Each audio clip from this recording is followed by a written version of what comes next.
Hello everybody. As you know, it's October, and what does that mean? Black History Month. So I thought I'll make some videos about Black history. But I'm not going to make videos about Martin Luther King and Rosa Parks and the civil rights movement, which is what they always seem to talk about. Oh, and sorry, Mary Seacole. These are the things they always seem to talk about in Black history. No. We're going to learn things they don't teach you in school. So my first lecture, I'm not a professor, I just eat up knowledge, and all I'm doing is spewing it out in a way that's easy for you guys to digest, and if you want to look deeper into it, you can go and look deeper into it. But I'm just going to give you some notions you might not have heard about before. So what we're going to talk about today is black hair. Yes, black hair. Now, if you go to Brixton or Peckham or Tottenham, these are all places in London, yeah, where there's a large black population, you'll see a lot of black hair shops, mainly run by Indian people. No, always run by Indian people. But you'll see a lot of black hair shops, and you go in these shops and you'll see rows and rows of hair grease, rows and rows of extensions and different combs, all kinds of things for black hair. Have you ever seen a white hair shop like that? Have you ever seen an Indian hair shop like that? You ever seen a Chinese hair shop like that? The reason why you've never seen these shops are because these people are not trying to change their hair into something else. Now, I'm not having a go at anybody. I'm trying to teach you some history as to why we do the things we do. And when it comes to our hair, slavery has a big part to play in it. The chains, the brainwashing of slavery is still in our brains, and it has a lot to do with black hair. Bear with me now, bear with me. Now what happened? When they took us from West Africa, the Igbo, the Yoruba, the Mandinka, the Wolof, the Ashanti, and other West African tribes, when they captured us and took our ancestors never went with no suitcase. They didn't go with a backpack. They weren't told, right, you can bring this, bring that, but you can't take that. They were just taken. They were just put in chains and put on a boat. They had nothing with them except their skin. Okay? One important thing that they didn't have with them were their combs. Their combs designed to comb black hair. Their afro combs. These beautiful, ornate wooden combs that the boys, if they had their eye on a nice girl, would carve her a beautiful African afro comb for her to do whatever she wanted to do with her hair. The many hundreds of hairstyles that were around in Africa. Okay, so these people, our ancestors, were put on these boats. They lay in their own filth. When I say their own filth, I mean their excreta, yeah? Their wee, urine, they're sick, throwing up, seasick, all this stuff they would be lying in. Sometimes the guys, the slave crew would come down, the white people come down and chuck water on them to wash this stench off, bring them up to the top of the boat and hose them down. But their hair was matted in this mess. So by the time they got to America, those who survived, by the time they got there, their hair was an absolute stinking mess. Now black people are proud people. They're proud of their appearance. You know that, I know that. We're showy, we're colourful, we're proud of how we look. We like style. Our ancestors were exactly the same.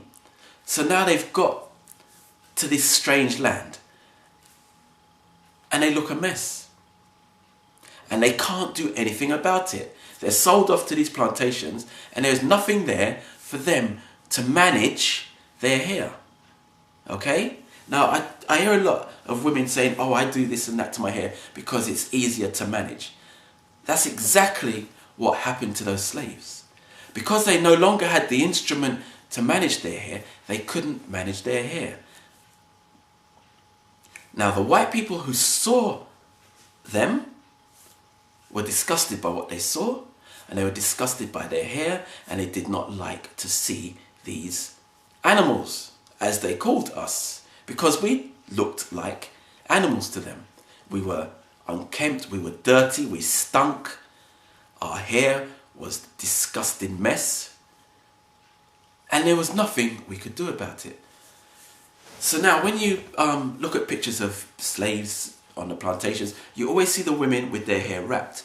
The reason they kept their hair wrapped was to keep their hair out of the sight of the master, because it was unsightly and it was shameful to them, and the masters did not want to see it. So their hair was hidden away. So now they tried to find ways to manage their hair. Those who worked in the houses would bring out the combs owned by their masters, mistresses, but these combs were the little white combs. If you ever tried to comb your hair with one of them combs, my dad used to do that, and he used to drag the comb through my head, and I'd be crying, and he said, "Keep still, boy," and then knock me on the top of my head, and he'd drag this tiny little thin tooth comb through all the knots in my head, and there'd be tears running down my face. I used to hate my dad combing my hair.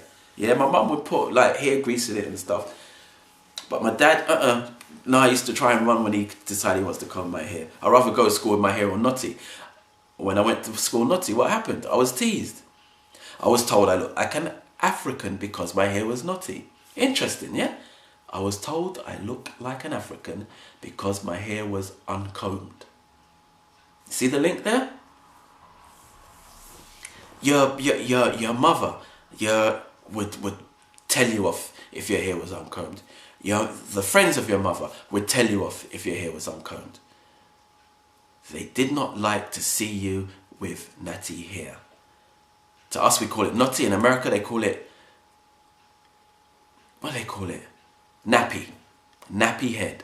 It's an insult to be called nappy-headed. So, anyway, the slaves tried to find different ways to manage their hair. So what they would do, they would use the grease from when they're washing the plates, and there would be a grease left. They would use that water and rub it into their scalps, into their hair, to make it softer, make it more manageable. Especially for the children, because it was very difficult to comb the child's hair with the thin white European combs that they had. They would use the grease, axle grease from the wheels of the horse and carts, and put that in their hair to make it soft. You know, it's grease. Just like when we go in the black hair shop now, we have tons and tons of greases for our hair. Yes? To make it more manageable. Not a recent thing. Then someone found that if you heated the hair, that would straighten it. So they started to use irons. What they would iron the clothes, they would put it on the hair to straighten the hair, and found they could comb the hair with these thin tooth combs. Now the women who looked after the white women were envious of their hair. When they combed the mistress's hair, they combed it with envy, because the comb went straight through, their hair was soft, it was long, it was beautiful. Their hair was far from that. And this is the hair that they desired. When their children were born, the further away their children could get from Africa in looks, the better for the children. This wasn't about vanity, this was about survival. If your child was mixed race, and there were a lot of mixed race children because of the raping that went on, if your child was mixed race, your child had more chance of survival, because your child might end up working in the house, which is much easier than working in the field, where you would work from sun up to sundown, and sometimes, especially in the sugar plantations, you work so hard that sometimes the muscle would come away from your bone. The muscle would come away from your bone. That's how hard you worked. Many of those who worked on the sugar fields died working. They were worked literally to death. So if you could get a job in the house, that was better for you. So that entailed you not looking so African.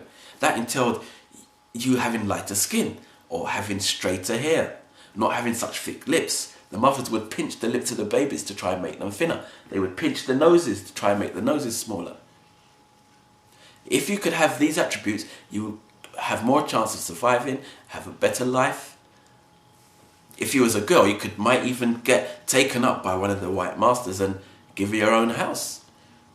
Become a concubine, become a mistress to the white master, and he would put you up because of you so beautiful. These are the kind of things that happened. The further you got away from blackness. So the blackness, the Africanness, now became a negative. And in the West Indies, it's still an insult. When I was a kid, the last thing we wanted to be heard was that we were Africans. We got angry when someone called us African, and we teased the African children at school. We called them boo-boo. We teased them about, especially the girls, had all different like hairstyles, and we would tease the girls because of their African hairstyles. We were ignorant. We didn't know any better. It was because how we were brought up, how our parents brought us up. Our parents did not like Africa. Our parents talked down about Africa. Our parents wanted nothing to do with Africa because Africa was a negative in those dark times. So anyway, so they started to learn different ways to manage their hair, to make it long, to make it straight. Someone invented a hot comb that you could put on fire, so you no longer had to use an iron, you could use the hot comb and comb your hair straight. So as the women learnt more and more techniques to straighten their hair covering started to come off. And they no longer had their hair covered, but they had their hair modelled like Victorian women in those Victorian styles. Centre partings, combed down the side, just like the white women. The men used to put lye in their hair to straighten their hair. Now lye would burn, it would relax the hair, but it would also burn the skin. If you left it in too long, your hair would fall out, and many black people suffered from loss of hair because of the lye they would put in their skin to straighten their hair. And towards the end of the 19th century, there was a lady called Madam C.J. Walker, who became a millionaire. It's the first black woman, female millionaire, because of the hair products she produced. And she used to travel around America showing black women how to treat their hair and how to do their hair in European styles. And her products sold in millions. Now, getting up to the present, in the 1960s, an American came back from Africa, and he came back with something that the Americans had never seen before. He came back with a comb. He came back with an afro comb. Now, he took this afro comb to a barber's, and he showed the barber how amazing it was, how it could comb black hair with no problem whatsoever. The barber was so amazed, he went and ordered a whole bunch of these combs to America and started to sell these afro combs. And as you know, towards the end of the 60s, with the rise of Malcolm X, Martin Luther King, the civil rights movement, the newfound love of black pride in ourselves, black is beautiful, Muhammad Ali, I am the greatest, I am the beautiful. Because of all these things happening, we started to get pride in ourselves again. The afro comb had now arrived, and the afro started to grow upon our heads and became a symbol of black renewed pride. The afro comb was back after 400 years. So then we go into different styles. For the 70s it was afros, 80s we had the wet look, 90s we had hair relaxers, hair straight weave. So now we've come up to date, and there's not the stigma is still there with black hair. Simone Miles, who won the gold medal in the Olympics for America, when she received her gold medal, some of her natural hair was growing through under her relaxed hair, and she got terrible abuse from black American women because they could see her nappy hair growing under her relaxed hair. This is the legacy of what went before, still in some of our heads. The slavery, the total negativity of your black appearance, your black hair is still there in some of us. And some of our women cannot wear their natural hair. I remember I watched a documentary recently. A woman was getting married, and she said to her mum, black woman, she said, "Shall I let him see my real hair on my wedding night?" Can you believe that? Shall I let my husband see my hair on my wedding night? My black hair. Not the hair that I'm getting married with, not this beautiful weave that I'm getting married with, but my natural hair. She was afraid of his reaction. And many black men are guilty of reacting to their women who have natural hair. When a black woman wants to wear natural hair, it's a decision for her. She has to really think about it. The guys, we're used to it. We've come away from that and we can wear our natural hair. But for black women, they have to think about it because it's a statement. It really is. It's going against the grain. It's It's going against other sisters. It's making other sisters feel uncomfortable because you're wearing your natural hair. Some women can't wear their natural hair in the workplace. They're told to straighten their hair when they go to work with their natural hair. It's hair. Why should we be ashamed of our own hair? The days when we were ashamed, the days when we couldn't wash it because we couldn't manage it because we didn't have the comb to manage it, the days when we couldn't wash it properly, the days when we first arrived in the Americas and it was filled with the filth of the ship, it was filled with our excrement, it was filled with urine, it was filled with sick, those days are long gone. There is no shame in it.